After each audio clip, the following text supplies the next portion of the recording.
Welcome to the Agent of Wealth podcast with Marc Bautis from Bautis Financial.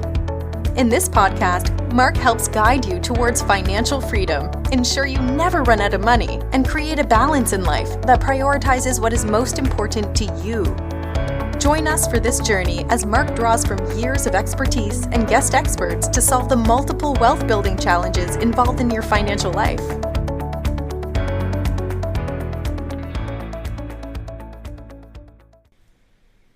Welcome back to the Agent of Wealth. This is your host, Marc Bautis. Today, we're diving into a topic that I think many professionals can relate to. What happens when you've climbed the career ladder, you're making good money, but deep down you're unfulfilled and drained by your work?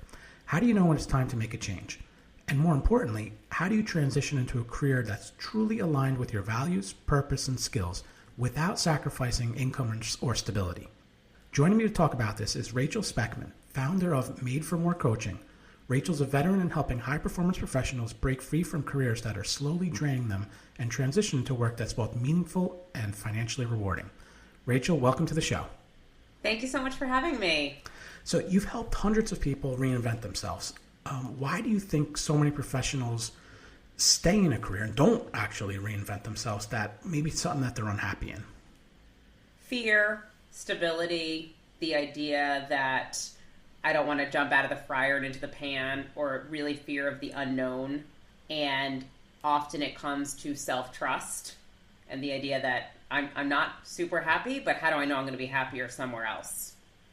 And I like to really work on, okay, well, what's causing you to be this unhappy? And how do we actually get much more clear about what would cause you to be happier? I literally just wrapped up a coaching session, and I work in percentages with people. Okay, what percent of your day are you doing this task, and what percent enjoyment are you deriving from that? Like, how do you talk about enjoying something? Is it quantifiable, or is it just something like, no, I'm miserable when I do this? So I'm a therapist by training, and I changed careers to become a therapist from the corporate world. And one of the ways that I practice therapy is what's called somatic therapy, which really means how is your body responding to whatever stimulus is around it. And so you can think about an example I like to use often is like when you see a small child, or, generally your body goes towards it, you're excited, there's that eagerness, right? And when you see something that's draining you or that you dread, your body kind of closes in on itself. And we can think about that expansion contraction is the easiest way to describe it when our boss comes by and we say, oh my gosh, that boss, and your whole body contracts or gets tight. Or, oh wow, we're all going out for lunch. I love going out for lunch with that team. It's really tuning into that body response. And then you can start to say, I actually was expanding in this kind of scenario, whereas this scenario that I have to do all day long, I was actually contracting. What are some red flags that someone should think about or see if they're kind of looking at their career and that they're not enjoying it, they're dreading it, it's not serving them anymore? What do they look for? There's sort of two different ways to answer that. The first is the death by 1,000 cuts, which is this didn't go great, this didn't go great, cumulatively. I was working with somebody this morning, laid off somewhere else, and really is now starting to do some of that like regrouping work around why did these layoffs happen, or how did it impact him. That is one way of sort of, I would say, just like keep sweeping things under the rug, which does work for sure. Everybody I work with could get a job. Most people could get a job tomorrow. It's, will you be happier when you get there? Do you know what's actually causing you to be happy? The second bigger red flag, I would say, is when it's starting to impact your mental health, your physical health, your relationships. You start having what I call Sunday scaries, like every day of the week, and you just realize that you're fully out of alignment. So almost like if you threw your back out, you would know your body's out of alignment. The same thing. I'll call it crying in the bathroom. That's kind of my story. Like I was publicly speaking, giving presentations, but really I didn't care that much what I was talking about.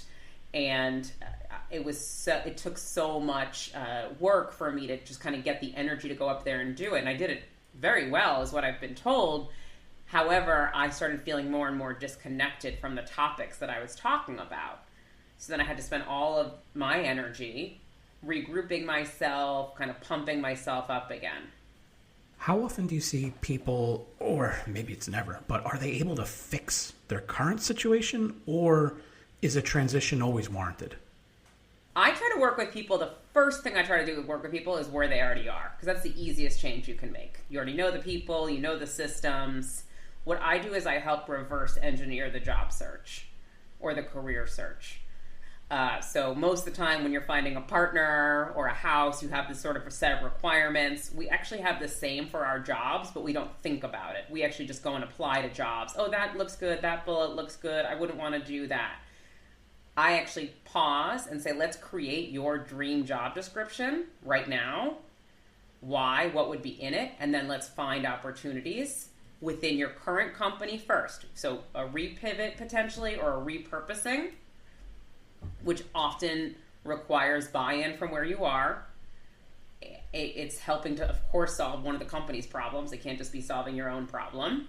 And then from there, I say, let's give it 6 months to a year to try to have that new opportunity flourish. However, if you're being blocked, or if it's not possible to change there, or there are budget constraints, then we start looking at either adjacent industries, or we start thinking, do I need a larger swing? Do I need a larger pivot? I say, are you in the right room is one way of thinking about it. And how does finances come into effect, right? Because I see a lot on my side, people that are making really good money, getting burnt out, and they'd love to do something different, and they know what they would want to do, but maybe the finances don't match up with this income that they've built up over the years. Yeah, I work closely with a financial planner, so we partner together when people are making big changes, because so much of it is a financial decision, of course. When I made my large change, I knew it was going to take about 4 years to get back up to where I wanted to go. And so we created a 4-year financial plan and thought strategically about our assets. Like, how can we actually, we own an investment property, how do we rent out another room? How do we be more creative with what we already have? So that's sort of the first thing, is understanding your own cost of living.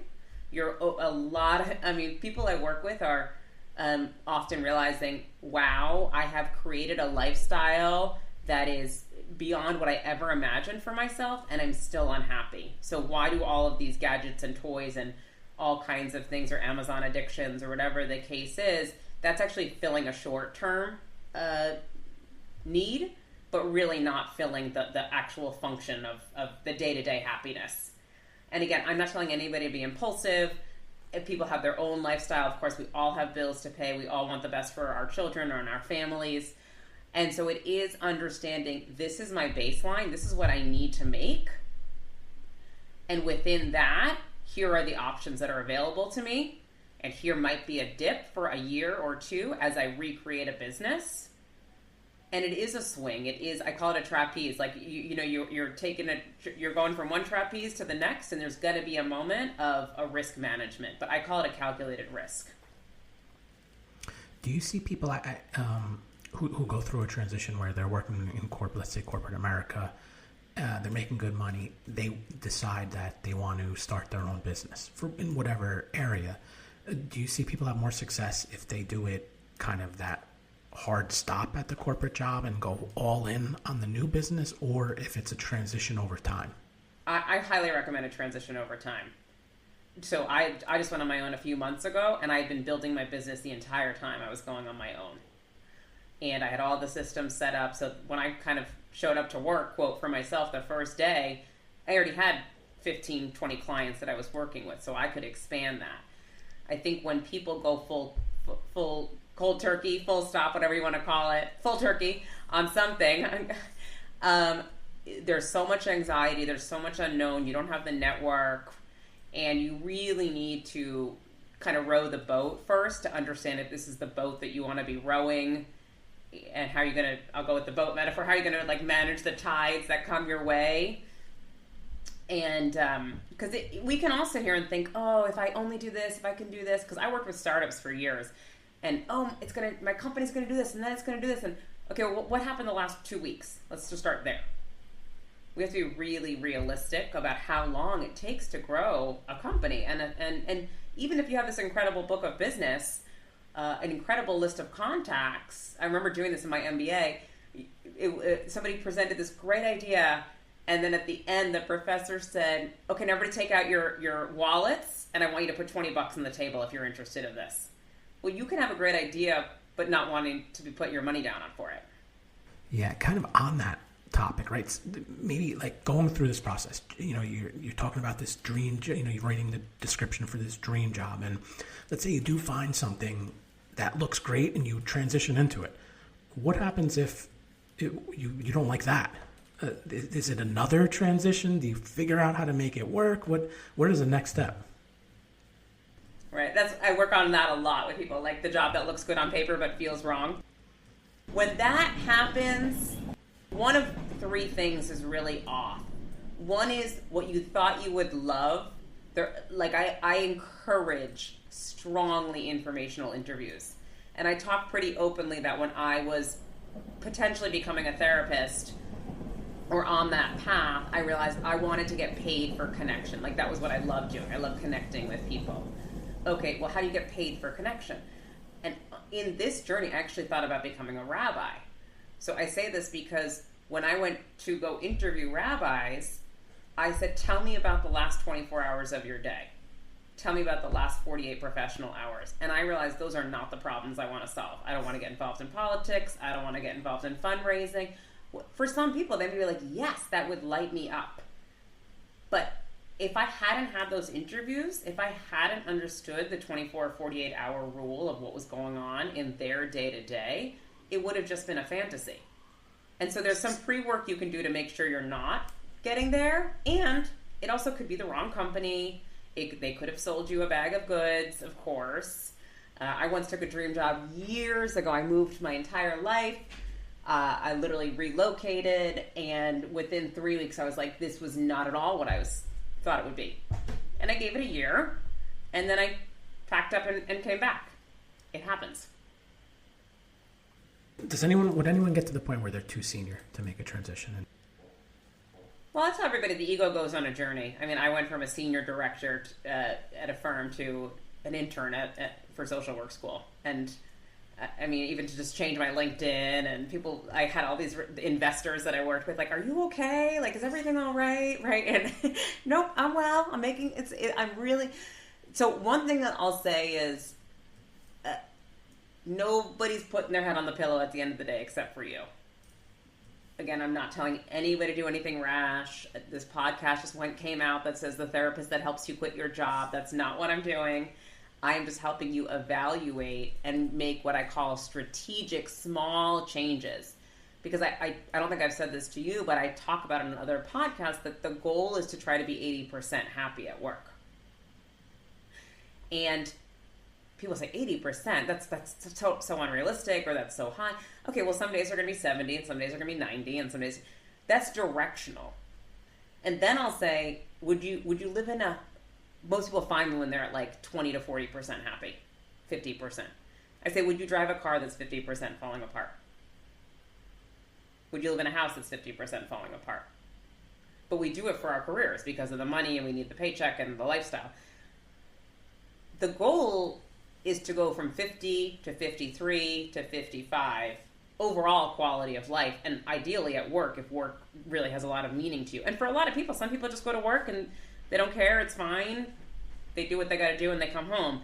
I think for more and more people, work is a place. Work is sort of the new, what is it called? Like, not the new religion, I don't want to call it that, but it's where we get our community, it's where we get fulfillment, it's where we feel challenged. We look to work for a lot of things now, especially since the pandemic.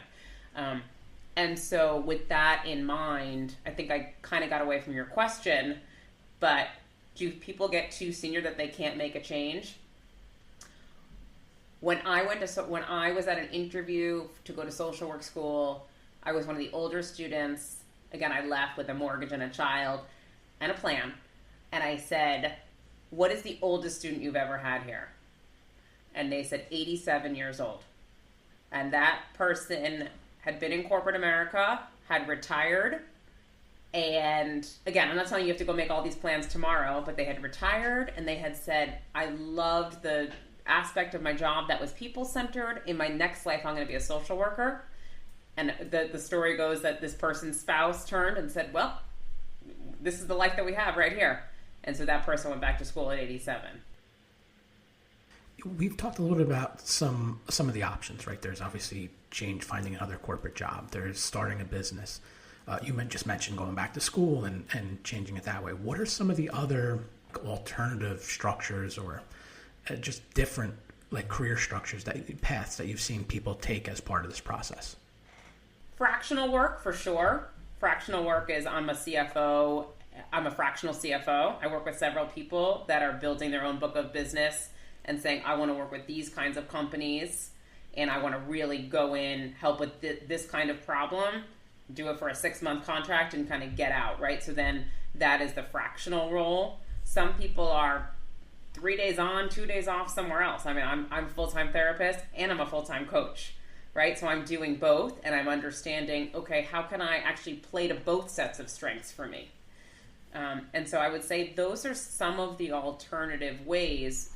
Really, it's repurposing where you are, starting something new, but ideally not starting cold turkey, starting it as you're continuing to be where you are.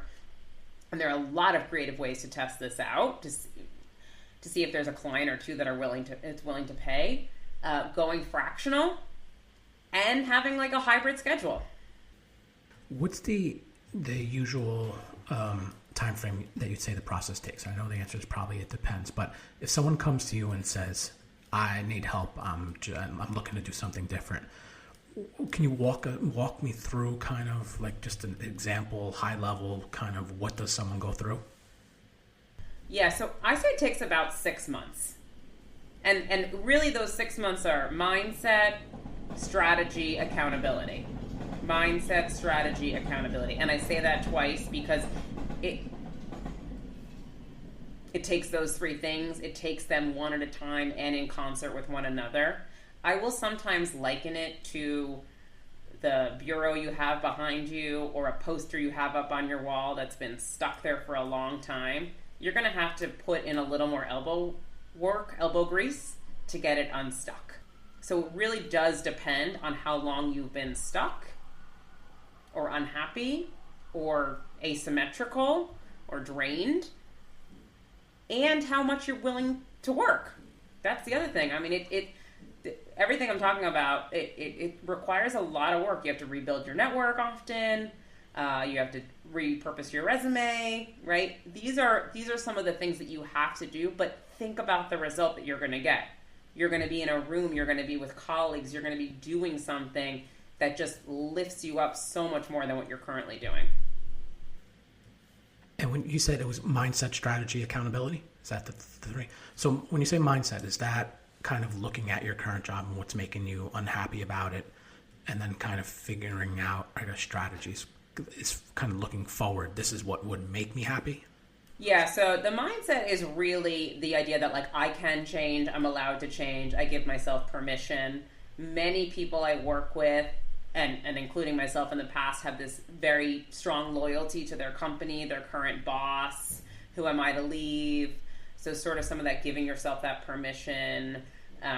Again, the ego journey piece of it. Some of the imposter syndrome, quote unquote, of like, am I good enough to make this change? That is really a lot of the mindset work is I am worth investing in myself, those kinds of messages. And I know we throw around the word mindset, but it's really internalizing that. And from a mental health perspective, it's called psychological flexibility. So if you think about that dream job that you get there and it didn't work out, well, instead of I'm going to suffer through it for the next 5 years because I promised myself I was going to do it, it's actually having enough psychological awareness and flexibility to say, I'm looking at this without judgment. I'm understanding what my values are, and I'm actually attuned with myself. Those are the psychological pieces. Most of the time, depression, anxiety, this is a little tangential, but I think it's really connected because most of the time when people are stuck in their careers, they're feeling depressed and anxious. It's a value misalignment. something that you value is not showing up in your everyday. And the last piece, the accountability, is that once you put that strategy together, that's actually making sure that the person follows through. That's the coaching aspect of getting them to where they're trying to get to. Yes, because the hardest part is actually 6 months from now, when you actually know what you want to do, you have the right mindset, and then all of a sudden you're like when I got into social work school, I'm like, oh my gosh, am I actually going to give my notice? Am I actually going to leave a W-2 and all the things for this unknown? Yes, I am, because I have a team, I have a financial plan, I have a network that I'm building. And so that is the accountability piece. Again, with a plan. I can't overemphasize that. But the accountability is I'm going to keep taking steps in this direction that might scare me a little bit, but it's going to scare me less tomorrow, and it's going to scare me less the day after, and those kinds of things. I worked with so many people that were so afraid to make a change, and then we've done all this mindset work, all the strategy work. They know where they want to go, and it's taking that calculated. It is a leap of faith, but it's really a strategic leap of faith. And then what comes after that? So they take action, they make the change. Is there a way that they can best set themselves up for success, or do you still engage with them for a period of time or forever afterwards? Yeah, I do ongoing work with people because it's like a tune-up. Like you could just get misaligned, or how do I continue to pivot myself, or actually I pivot. How do I continue to position myself? As this is what I enjoy doing. So very often people will make a change. Again, it could be strategically within their own organization. It could be I've started this company. But then once we've arrived there, it's almost like going on a vacation. Okay, you did all this work, you got there, amazing. Now we got to make the vacation the best it can be. So that's the ongoing executive work that I do with people. It's the first 90 days that we do. It's really understanding how do you leverage the relationships that you're making, and do you want to be a leader in this field? What does that look like? A thought leader, those kinds of things. And I continue to think about it in the model of like how are you creating community? How are you contributing in a way that feels meaningful? And how are you challenged? Yeah, makes sense. All right, Rachel, that's all the questions I have for you today. I want to thank you for sharing your insights and expertise on this episode.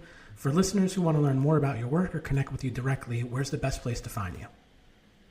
My website is rachelspekman.com, Spekman. And a new program, I guess I would say, or just a new offering that I have is I'm doing 90-minute high-stakes career audits. So you don't need to sign up for any kind of ongoing coaching or anything. It is a one-time deep dive into what are you doing, what are your assets, where do you think you want to be going, and how do we create a 30 to 60-day plan to get you there as quickly as possible. Great. We'll link to all that in the resources section of the show notes. Thanks again, Rachel, and thank you to everyone who tuned in today. Don't forget to follow the Agent of Wealth on the platform you listen from and leave us a review of the show. We're currently accepting new clients, and if you'd like to schedule a one-on-one consultation with our advisors, please do so at bautisfinancial.com/call. Thank you for listening to the Agent of Wealth podcast. Click the subscribe button below to be notified when new episodes become available. The information covered represents the views and opinions of the guests and does not necessarily represent the views or opinions of Bautis Financial. The content has been made available for informational and educational purposes only and is not intended to be a substitute for professional financial planning and investment advice. Always seek the advice of your financial advisor or other qualified financial service provider with any questions you may have regarding your investments and financial planning.